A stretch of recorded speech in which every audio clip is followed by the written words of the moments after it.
ऋतविषे नमः। तो ये रचना भी करी है हमारे शिला रूप गोस्वामी ने। तो अवर लिंक टू महाप्रभु थ्रू रूप गोस्वामी। एंड हमारी रूप गोस्वामी तक की लिंक कैसे होगी? शिला प्रभुपाद के द्वारा। एंड प्रभुपाद से हमारा लिंक कैसे बनेगा?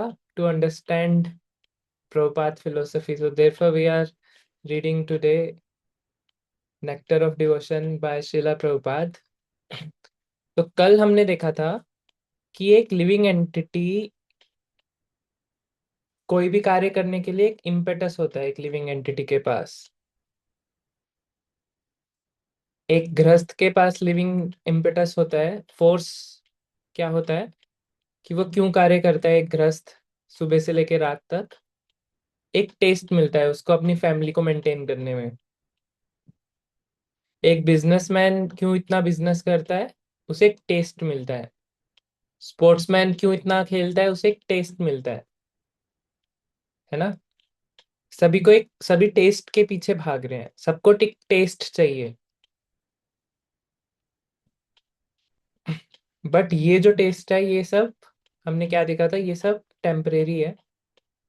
फिर हमने देखा था भक्ति का टेस्ट के बारे में। क्या होता है भक्ति का टेस्ट?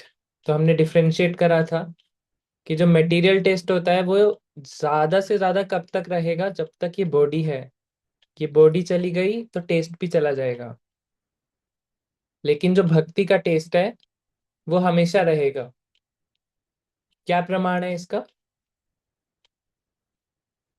भगवत गीता में भगवान बताते हैं कि यदि कोई योगी किसी तरह से अगर अपनी भक्ति कंप्लीट नहीं कर पाता तो दोबारा से उसको जन्म मिलता है और वो भक्ति वहां से कंटिन्यू करता है। तो ये भक्ति का जो रस है, वो भक्ति कंटिन्यू करने का अर्थ क्या है? उसको रस अभी भी दोबारा मिलता रहेगा। सो मैं सभी पार्टिसिपेंट से प्रार्थना करता हूँ कि अपनी वीडियो ऑन कर सकते हैं।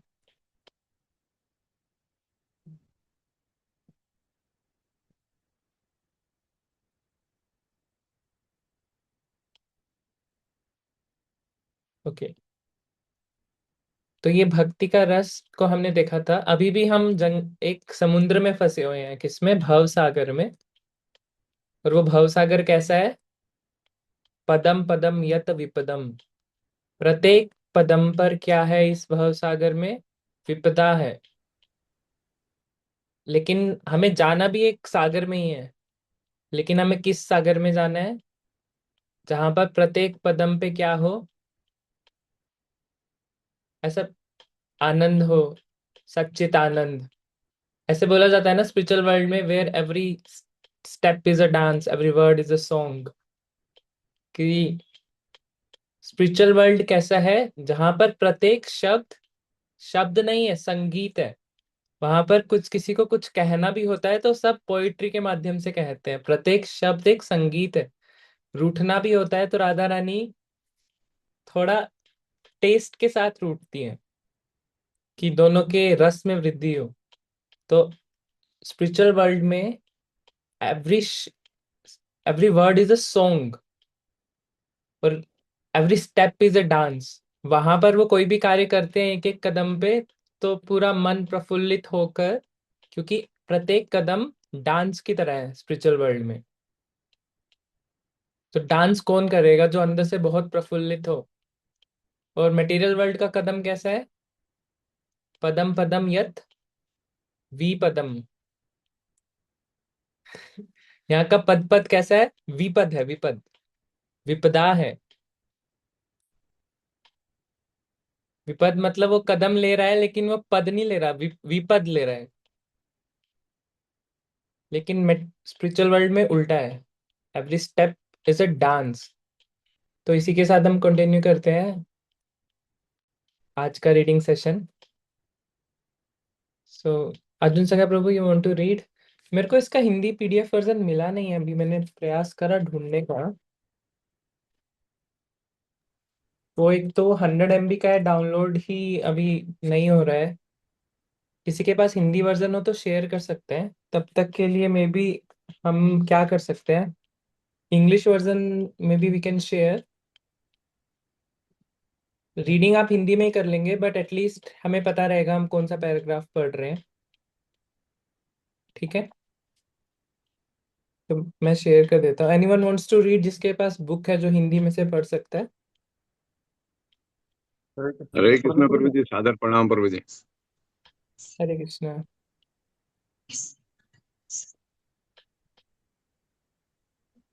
मैं पढ़ूं प्रभु जी? प्रभु जी, आप नेक्स्ट पढ़ लेना। लेट्स स्टार्ट विद अर्जुन सखा प्रभु। जी ठीक है प्रभु जी। ओके। हरे कृष्ण प्रभु जी।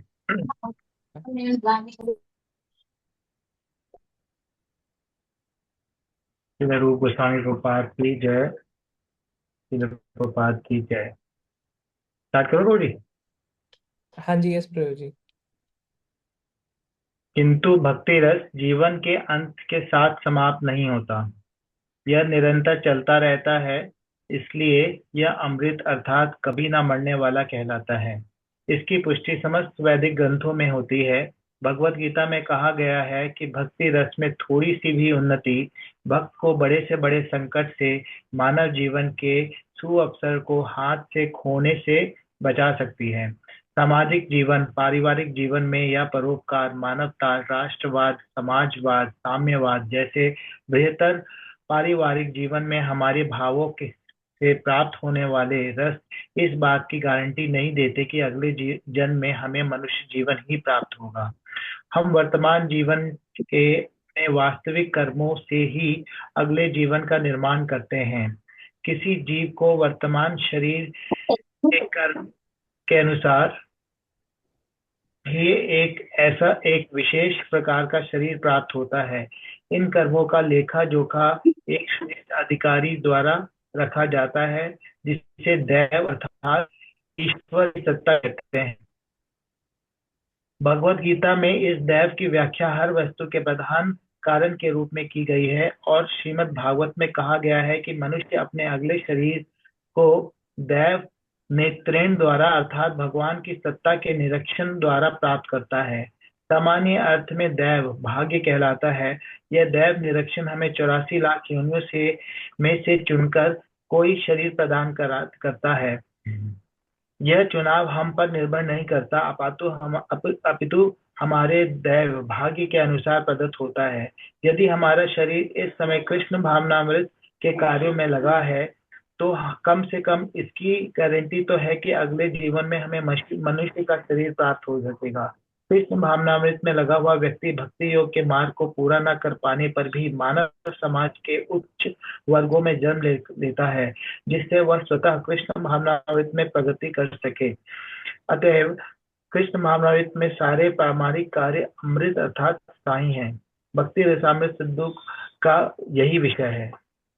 भक्ति रस में नित्य तल्लीनता को भक्ति रसामृत सिंधु का गंभीर अध्ययन करके समझा जा सकता है। भक्ति रस या कृष्ण भावनामृत ग्रहण करने से चिंता मुक्त शुभ जीवन प्राप्त होगा और दिव्य जीवन का वर मिलेगा, जिससे मुक्ति का महत्व घट जाता है। भक्ति रस मुक्ति की भावना उत्पन्न करने में आत्मनिर्भर है, क्योंकि यह भगवान कृष्ण के ध्यान को आकृष्ट करता है। सामान्यतया नव दीक्षित भक्तगण कृष्ण या ईश्वर का दर्शन करने के लिए उत्सुक, किंतु ईश्वर को हम अपनी वर्तमान कुंठित भौतिक इंद्रियों से नहीं देख सकते। जो भक्ति की विधि भक्ति रसामृत सिंधु में संस्तुत की गई है, वह मनुष्य को भौतिक जीवन स्तर से आध्यात्मिक स्तर तक क्रमशः ऊपर उठाने वाली, जहाँ भक्त समस्त उपाधियों से मुक्त से शुद्ध हो जाता है। तब भक्ति रस के निरंतर संपर्क में रहने से इंद्रियां निष्कलुष हो जाती हैं, और जब शुद्ध इंद्रियों को भगवान की सेवा में लगाया जाता है, तो मनुष्य भक्ति रस में जीवन में स्थित हो जाता है, और इस दिव्य भक्ति रस अवस्था में संपन्न किया गया कोई भी कार्य शाश्वत रूप से अस्वादनीय बन सकता है। जब कोई इस तरह से भक्ति में लगता है, तो सारे रस शाश्वत बन जाते हैं। परम आचार्य के निर्देशन में विधानों के अनुसार प्रशिक्षण दिया जाता है, और धीरे धीरे जब कोई ऊपर उठ जाता है तो भक्ति रागानुगा भक्ति में परिणत हो जाती है। जैसा कि इस पुस्तक में बतलाया जाएगा, रस 12 प्रकार के होते हैं। इनमें से 5 प्रधान रसों में श्री कृष्ण के प्रति अपने संबंधों को नया रूप देकर हम सच्चिदानंद में जीवन प्राप्त कर सकते हैं। जीवन का मूल सिद्धांत है कि हमें किसी न किसी से प्रेम करने का सामान्य प्रवृत्ति होती है। कोई भी व्यक्ति दूसरे से प्रेम किए बिना जीवित नहीं रह सकता। यह प्रवृत्ति हर जीवित प्राणी में विद्यमान है। यहाँ तक कि बाघ में भी यही प्रेम की प्रवृत्ति कम से कम सुप्तावस्था में विद्यमान है, और मनुष्य में तो यह निश्चित रूप से विद्यमान है। किंतु जो अज्ञात बात समझ में नहीं आती वो यह है कि अपने प्रेम को कहाँ आश्रित स्थापित किया जाए जिससे हर व्यक्ति सुखी रह सके। इस समय मानव समाज को अपने देश, परिवार या अपने आप से प्रेम करने की शिक्षा देता है, किंतु इसकी सूचना कोई नहीं है कि प्रेम प्रवृत्ति को कहाँ आश्रित स्थापित किया जाए जिससे हर व्यक्ति सुखी हो सके। यह अज्ञात वस्तु कृष्ण है, और भक्ति रसामृत सिंधु हमें शिक्षा देता है कि हम कृष्ण के प्रति अपने प्रेम को किस तरह जागृत करें और किस तरह उस पद को प्राप्त हो जहाँ हम आनंदमय जीवन का भोग कर सके। प्रारंभिक अवस्था में बालक अपने माता पिता को प्यार करता है, फिर अपने भाई तथा बहनों को प्यार करता है, और जो जो वह प्रतिदिन बढ़ता जाता है अपने परिवार, समाज, जाति, देश, राष्ट्र, यहाँ तक कि समग्र मानव समाज को प्यार करने लगता है। लेकिन सारे मानव समाज से प्रेम करके भी प्रेम की प्रवृत्ति प्रवृत्ति तुष्ट नहीं होती, और यह प्रेम की प्रवृत्ति तब तक अधूरी रहती है जब तक हम यह नहीं जान लेते कि परम प्रिय कौन है। हमारा प्रेम तभी पूर्णतः तुष्ट हो सकता है जब हम इसे कृष्ण में स्थित किया जाए। यही सार है भक्ति रसामृत सिंधु का, जो हम 5 विभिन्न दिव्य रसों में कृष्ण से प्रेम करना सिखाता है। हमारी प्रेम प्रवृत्ति उसी तरह विस्तार पाती है जिस तरह प्रकाश या वायु का कंपन फैलता है, किंतु हमें यह पता नहीं चलता कि इसका अंत कहाँ है। भक्ति रसामृत सिंधु कृष्ण से प्रेम करने की सरल विधि प्रदान करके हमें हर जीव से प्रेम करने का विज्ञान की शिक्षा देता है। हम मानव समाज में संयुक्त राष्ट्र जैसे महान प्रयासों के द्वारा भी शांति या एकता स्थापित करने में असफल रहे हैं, क्योंकि हमें सही विधि का यथार्थ ज्ञान नहीं है। विधि अत्यंत सरल है, किंतु मनुष्य को इसे ठंडे मस्तिष्क से समझना होता है। भक्ति रसामृत सिंधु सारे मनुष्य को यह शिक्षा देता है कि भगवान कृष्ण से प्रेम करने का सरल तथा सहज विधि को किस तरह प्रयुक्त किया जाए। यदि हम कृष्ण से प्रेम करना सीख ले तो इसके साथ साथ सहज ही हर जीव से प्रेम करना सरल हो जाए। यह वृक्ष की जड़ को सींचने या पेट में भोजन पहुंचाने के समान है। वृक्ष की जड़ को सींचना या पेट में भोजन पहुंचाना सार्वभौम रूप से वैज्ञानिक एवं व्यवहारिक है, जैसा कि हम सबों को का अनुभव कहता है।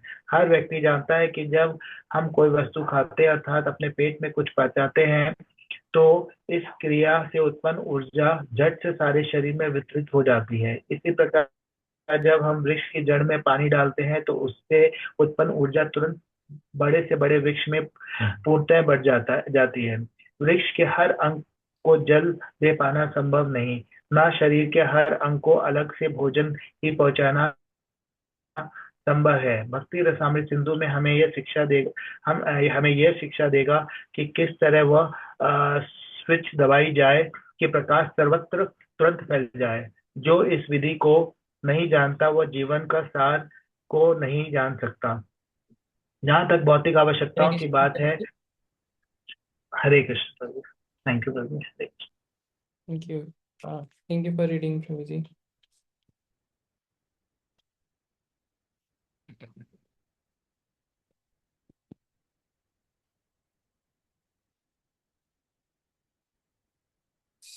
हमने कल 1-2 पॉइंट मिस कर दिए थे।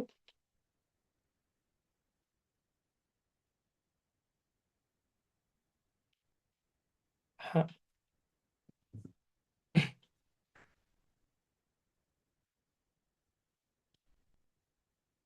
यस। सो प्रोपात बता रहे हैं कि कैसे मिलता है एक शरीर से दूसरा शरीर, हमारे कर्म के हिसाब से। लेकिन कर्म के हिसाब से मतलब कोई उसका हिसाब रखने वाला भी होगा ना, तो उस हिसाब रखने वाले को बोलते हैं देव नेत्रेना। कि कोई देव नेत्र हैं जो हर चीज का हिसाब रख रहे हैं, वो हर चीज के साक्षी हैं। एंड प्रोपाद लिखते हैं कि जो भक्ति करेगा उसको एटलीस्ट नेक्स्ट लाइफ में एटलीस्ट एक मनुष्य जीवन जरूर मिलेगा। तो इसका एक एग्जाम्पल मेरे को याद आ रहा है, जब राजसूय यज्ञ चल रहा था महाभारत में, जब युधिष्ठिर महाराज राजसूय यज्ञ करा रहे थे, तो एक चीटा अपने मुंह में एक गेहूं का दाना लेके जा रहा था, और उसकी 3 टांग ही बची हुई थी, तो वो लंगड़ा के चल रहा था। तो 3 टांग उसकी टूटी हुई है, मुंह में एक दाना लेके जा रहा है, और कहाँ से? युधिष्ठिर महाराज का राजसूय यज्ञ चल रहा है। तो युधिष्ठिर महाराज ने उनसे पूछा, क्या इसका कभी भला हो सकता है? कितना पीड़ा में है ये, केवल 3 टांग है फिर भी इसको कितना काम करना पड़ रहा है। क्या उस कीड़े का भला हो सकता है? तो भगवान ने मुस्कुरा के उत्तर दिया कि ये 14 बार ये इंद्र बन चुका है। 14 टाइम्स ये इंद्र बन चुका है, और ना जाने कितनी बार अलग अलग योनियों में जा चुका है। बट अभी इस योनि में वो कीड़ा बना है। तो किसी का भला हम कर नहीं सकते। यदि उसको कोई सोचे ना कि ठीक है इसको थोड़ा सा और खाना दे दें, ये दे दें, तो वो उसका एक्चुअल भला नहीं है। किसी को यदि कोई इंद्र भी बना दे यदि, तो ऐसा हो सकता है अगले जन्म में वो फिर से क्या बन जाए, कोई छोटी योनि में आ जाए। तो मटेरियल बेनिफिट ज्यादा टाइम तक चलते नहीं है। कब तक चलेंगे वो? ज्यादा से ज्यादा कब तक चलेंगे? एक, जब तक शरीर है। शरीर आई थिंक आखिरी में तो बहुत बूढ़े हो जाते हैं, तो वो मतलब कितना भी मटेरियल अरेंजमेंट हो, तो व्यक्ति खुद की पीड़ा से ही परेशान रहता है, बाहर से परेशानी की जरूरत नहीं रहती उसको। सो इसलिए भक्ति रस अमृत है। तो यदि कोई प्रश्न पूछे भक्ति रस अमृत क्यों है, क्योंकि ये मृत्यु के बाद भी हमें मिलता है। एक बार पी लिया, किसी ने टेस्ट भी कर लिया, तो यदि उसका शरीर बदल जाए बट उसको अगले शरीर में भी वो भक्ति का रस मिलेगा, भक्ति कंटिन्यू रहेगी, उसको मनुष्य जीवन मिलेगा।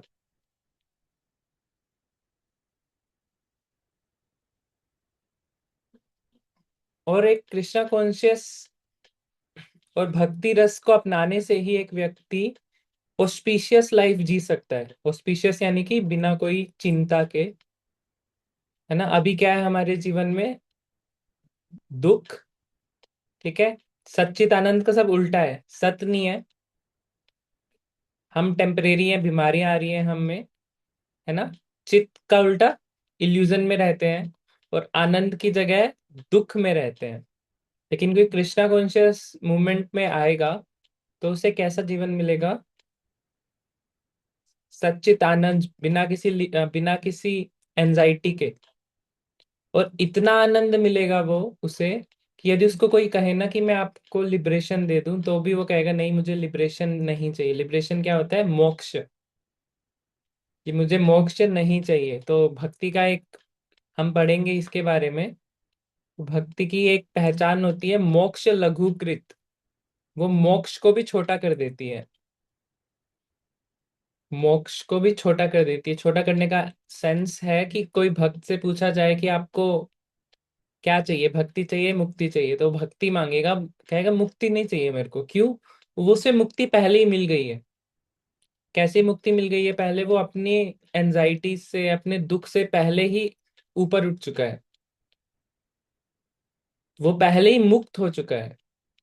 मुक्त मुक्त कोई व्यक्ति कैसे होता है? जैसे यदि एक व्यक्ति को चेयर पे बांध दो तो वो बद अवस्था में है, लेकिन अगर रस्सी उसकी खोल दो, अभी भी वो बद अवस्था में ही है, क्योंकि अभी वो बैठा हुआ है चेयर पे। एक्चुअल मुक्त कब होगा? जब वो चेयर से उठ के उसका जो एक्चुअल कार्य है भगवान की भक्ति करना वो स्टार्ट करेगा। तो जो मायावादी होते हैं वो चेयर से रस्सी तो खोल देते हैं बट चेयर पे बैठे रहते हैं, भक्ति नहीं करते हैं। तो ओल्दो रस्सी नहीं है, वो जन्म मृत्यु से ऊपर उठ चुके हैं, बट अभी भी चेयर पे ही बैठे हैं, भक्ति नहीं कर रहे हैं। तो क्या वो मुक्त हुए हैं असली में? मायावादी मुक्त नहीं हुए ना, क्योंकि उनका एक्चुअल कार्य था भक्ति करना, बट वो चेयर पे ही बैठे हैं, खुल तो गए हैं, कुछ टाइम बाद दोबारा से बंद जाएंगे। एक्चुअल मुक्ति क्या होता है? हम अपने एक्चुअल स्वरूप में आके उस तरीके से कार्य करें। फिर प्रपात बता रहे हैं कि हम भगवान को देख नहीं सकते हैं हमारे इस इन इंद्रियों से।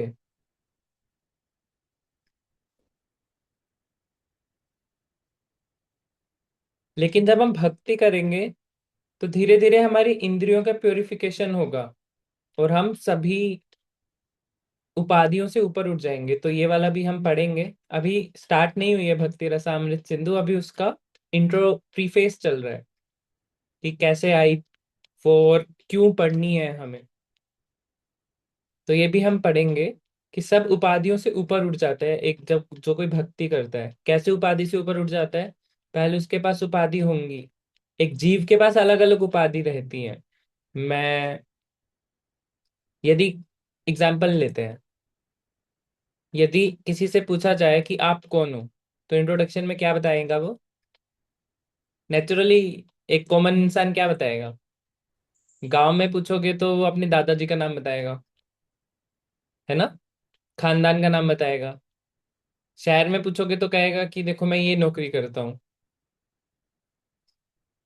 है ना। एक बच्चे से पूछोगे तो कहेगा कि मेरे पापा का नाम ये है। लेकिन ये तो उपाधि है ना। अगर जो व्यक्ति नौकरी कर रहा है और अपने इंट्रोडक्शन इस तरह से दे रहा है कि मैं ये नौकरी करता हूँ, तो इसका मतलब क्या हुआ?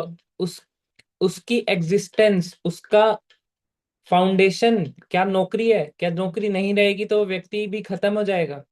नहीं, वो व्यक्ति हमेशा रहेगा। तो हमारी अलग अलग उपाधि है जो कि गलत उपाधि है। हमारी एक्चुअल उपाधि क्या है? हम कृष्णा के दास हैं। तो ये ही एक्चुअल उपाधि है, सर उपाधि विनिर्मुक्तम। तो जो इस भक्ति रस में आगे बढ़ेगा वो नित्य ही इस रस का पान करेगा और धीरे धीरे वो भगवान की भक्ति में दृढ़ हो जाएगा।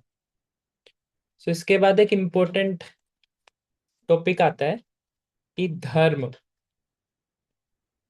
धर्म क्या होता है?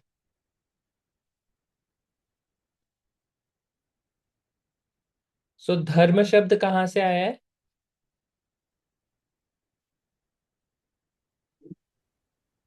धर्मम तो साक्षात भगवत परिणीत, जो भगवान ने बताया, जो भगवान ने मेरे को बोला वही धर्म।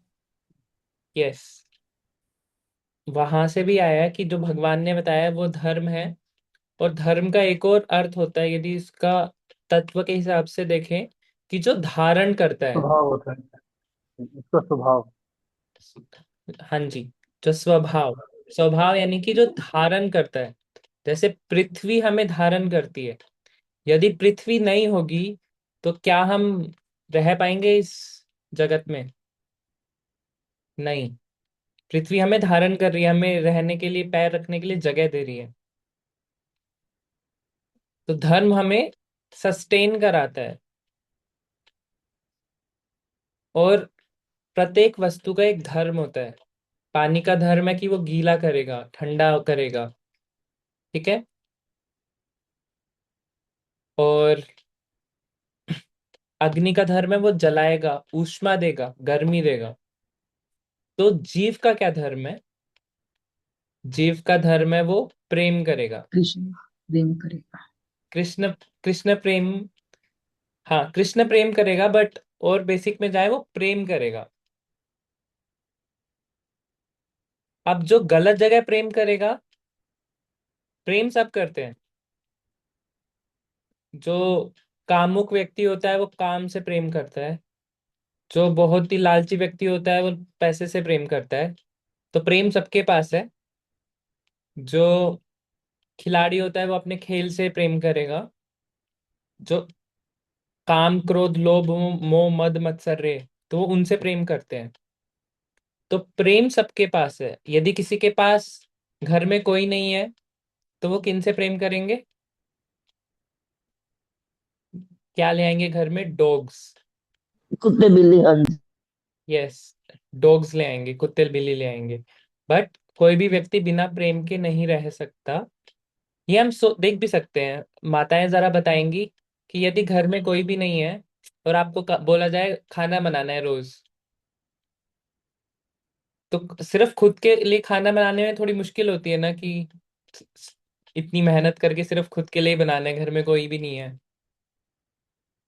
ना। और यदि आपको पता हो कि घर में इतने लोग हैं, हस्बैंड हैं, पिताजी हैं, बच्चे हैं, सबके लिए खाना बनाना है, तो अलग उत्साह रहेगा कि बनाना है, उनको चाहिए। डर भी रहेगा लेकिन उत्साह भी रहेगा। यदि उनको 10 दिन के लिए अलग कर दो तो हम धीरे धीरे देखेंगे कि खाने बनाने का उत्साह ही चला गया है। क्योंकि प्रेम नहीं है। प्रेम से ही कार्य करने के लिए उत्साह आता है। उल्टा नहीं होता है ऐसा कि कार्य प्रेम से ही आता है। पहले रिलेशन एस्टेब्लिश होता है फिर ही सेवा होती है। क्योंकि रिलेशन एस्टेब्लिश है तो अभी एक्चुअल प्रेम एक जीव का कृष्णा के साथ होता है। दैट इज, प्रभात कह रहे हैं, that is the missing point, कि हमें पता नहीं है कि हम गलत जगह प्रेम लगा रहे हैं और इस कारण से हमें शांति नहीं मिल रही है। तो ये जो भक्ति रसामृत सिंधु है वो इसीलिए लिखी गई है कि हम कृष्णा प्रेम जगा सके और ऐसा जीवन जी सके जिसमें हम ब्लिसफुल रह सके। तो फिर प्रपात एग्जाम्पल दे रहे हैं कि एक बच्चा अपने पिताजी से प्रेम करता है, भाई बहन एक दूसरे से प्रेम करते हैं। एक व्यक्ति हो सकता है अपनी फैमिली से प्रेम करे, अपने समाज से करे, अपने राष्ट्र से करे, या फिर पूरे समाज से, यानी कि पूरे मानव प्रेम करे। लेकिन वो कभी सेटिस्फाई नहीं होगा। जो मानव प्रेम करेंगे कुछ टाइम बाद देखेंगे कि हाय राम, कितना एनिमल्स के साथ कितना दुर्व्यवहार हो रहा है, उनको काटा जा रहा है। तो कुछ लोग कहेंगे कि इनको बंद करो। तो धीरे धीरे प्रेम बढ़ता ही जाएगा। फिर कुछ लोग कहेंगे एनवायरनमेंट खराब कर रहे हैं हम, बहुत पॉल्यूशन मचा रहे हैं, है ना। फिर कहेंगे कि एयर पोल्यूशन कर रहे हैं, वाटर पोल्यूशन कर रहे हैं। तो वो प्रेम, यदि हम एक वस्तु से प्रेम करें तो ऐसा हो सकता है कि कोई दूसरी वस्तु हो जिससे हम प्रेम ना कर रहे हो, तो वो प्रेम कभी हमें फाइनल सेटिस्फेक्शन नहीं देगा। यदि हम एक व्यक्ति से प्रेम करें तो ऐसा हो सकता है कि दूसरा व्यक्ति हमसे रूठ जाए कि आप इनको प्रेम करते हो, मुझे प्रेम नहीं करते। तो व्यक्ति हमेशा क्वेश्चन मार्क रहेगा कि मैं किससे प्रेम करूं, कि फाइनल उस व्यक्ति से प्रेम करके मैं सबसे प्रेम कर सकूं। तो यदि कोई कृष्णा से प्रेम करेगा तो इसका अर्थ है कि वो संपूर्ण जगत से प्रेम कर रहा है। क्योंकि कृष्णा क्या है? सेंटर है। अब जैसे तालाब में एक पत्थर डालते हैं तो एक वेव्स निकलती है ना सेंटर में से। देखा है आपने? तालाब में से पत्थर डालो तो ऐसे वेव्स निकलती हैं। तो अलग अलग सर्कल्स बनते हैं, वो सर्कल्स दूर जा रहे हैं। हो सकता है कोई किसी सर्कल पे बैठा है, हो सकता है कोई किसी सर्कल पे बैठा है, किसी चीज को प्रेम कर रहा है, लेकिन एक्चुअल उन सब सर्कल्स का सेंटर कौन है? वो कृष्णा है। यदि कोई व्यक्ति कृष्णा से प्रेम करेगा तो वो सबसे प्रेम कर रहा है। फिर किसी भी चीज से प्रेम करने के लिए कुछ भी चीज रह नहीं जाएगी।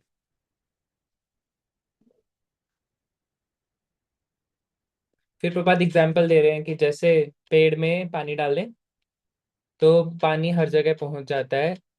भोजन लें अगर हम, तो खाना सबको मिल जाता है। तो दैट इज, ये एक स्विच है जिसको जलाने से पूरा संसार ब्राइटन हो जाएगा, सारा इल्यूजन खत्म हो जाएगा। ये सिर्फ जस्ट वन स्विच। और जिसको ये बटन नहीं पता, जैसे घर में अंधेरा है, तो अंधेरे में एक एक कदम भी फूक फूक के चलना पड़ता है कि कहाँ गलत कदम रख दिया, कहीं पैर पे लग ना जाए। लेकिन जिसको पता है कि ये बटन दबा दो, तो केवल उजाला ही रहेगा, फिर कोई प्रॉब्लम नहीं है।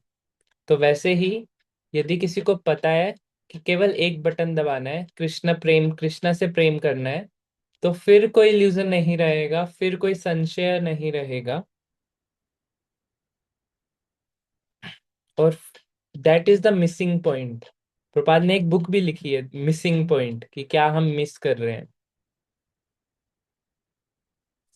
तो आज इतना ही रखते हैं। अभी कुछ दिनों के लिए हम 45 मिनट्स की ही रख पाएंगे। तो यदि किसी, we can take 2 small questions. यदि किसी भक्त को कुछ पूछना है तो हैंड रेस कर सकते हैं।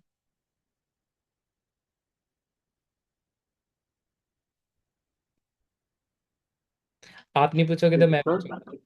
हाँ, हरे कृष्ण जी, प्रभु। एक क्वेश्चन। जी, तो एक जैसे नरसिंह भगवान है, थोड़ा जैसे मुझे थोड़े कम जानकारी, तो आप थोड़ा सा ना उसके सीनियरिटी के हिसाब से एक सीक्वेंस बताइए। किस चीज का सीक्वेंस प्रभु जी? पहले हमारे गुरु महाराज की फोटो, हाँ। उनके बाद प्रभुपाद जी की फोटो, यस। उनके बाद में गुरु परंपरा की फोटो। अच्छा, आप गुरु परंपरा क्या सीक्वेंस मांग रहे हैं? भगवत गीता की शुरुआत में पूरा सीक्वेंस है प्रभु जी, ब्रह्मा तक। तो तो आप उसमें पढ़, ना नरसिंह थोड़ा कंफ्यूजन है ना, एक यहाँ पे हो रहा है, और मैं कई बार देखता हूँ ना, अभी हमारे कुछ जो होती है वहाँ पे डिस्कशन अभी चल रहा है, तो मैं पूछ से पूछ के बताऊंगा। कंफ्यूजन क्या है प्रभु जैसे जी? हमें, जैसे एक साइड में है ना, जैसे हम नरसिंह भगवान और गौर निताय जैसे लगा देते हैं, तो गौर निताय कौन साइड में होने चाहिए, जैसे उनका लेवल जो एक धरातल जो एक है उनका लेवल, तो राइट साइड में या लेफ्ट साइड में नरसिंह भगवान कौन सी साइड में आने चाहिए, यदि उनका लेवल इक्वल है तो, प्लेटफॉर्म यदि इक्वल है, लेवल तो नहीं कहेंगे, उनका प्लेटफॉर्म एक है। प्रभु जी, पहली बात तो वो गुरु परंपरा नहीं है, वो स्वयं भगवान है। ठीक है। ठीक है। तो उसमें हम गुरु परंपरा की तरह नहीं देखना चाहिए उनको। नरसिंह भगवान हम्म, भक्ति विघ्न विनाशक है, और हम्म, न- निताय गौर सुंदर प्रेम दाता निताय, जो प्रेम देते हैं। हम्म, लेकिन दोनों ही भगवान के ही पुरुष अवतार हैं। ये ठीक है। गुरु तत्व के, मतलब ये गुरु परंपरा नहीं है, वो स्वयं भगवान है। ठीक है। ठीक है प्रभु जी। तो उनका लेफ्ट साइड, जी, राइट साइड में आने चाहिए हमारे राइट साइड में, या हमारे लेफ्ट साइड में आने चाहिए नरसिंह भगवान, ये मैं तो थोड़ा पूछना चाह रहा हूँ। नरसिंह भगवान स्वयं भगवान है प्रभु जी, तो आप खुद ही सोच सकते हैं कहाँ आने चाहिए। भगवान तो है, लेकिन ये है ना, यहाँ पे कंफ्यूजन है। अगर हम जैसे उनका सीक्वेंस देखते हैं, तो जैसे शिक्ष गोस्वामी आ गए गुरु परंपरा के बाद में, शिक्ष गोस्वामी के बाद में फिर हमारे आते हैं चैतन्य महाप्रभु, चैतन्य महाप्रभु के बाद में आते हैं फिर वो नरसिंह भगवान, और नरसिंह भगवान के फिर हमारे। प्रभु जी, आप एक बार भगवत गीता में सीक्वेंस पढ़ लीजिएगा एक बार, गुरु परंपरा का, फिर भगवत एक गीता बार में कल। गुरु परंपरा दी गई है तो वहां पे, लेकिन हाँ, उसमें वो नहीं दिया गया है ना नरसिंह भगवान का वो। तो नरसिंह भगवान है ही जो नहीं ना गुरु परंपरा में, तो क्यों आएंगे? तो जी वो उनको स्वयं भगवान रखेंगे है। कहाँ पे उनको, हाँ जी। ऑल्टर का पूछ रहे हैं, तो ऑल्टर में अल्टर में कैसे? कहाँ रखेंगे उनको? Alter, alter. प्रभु जी,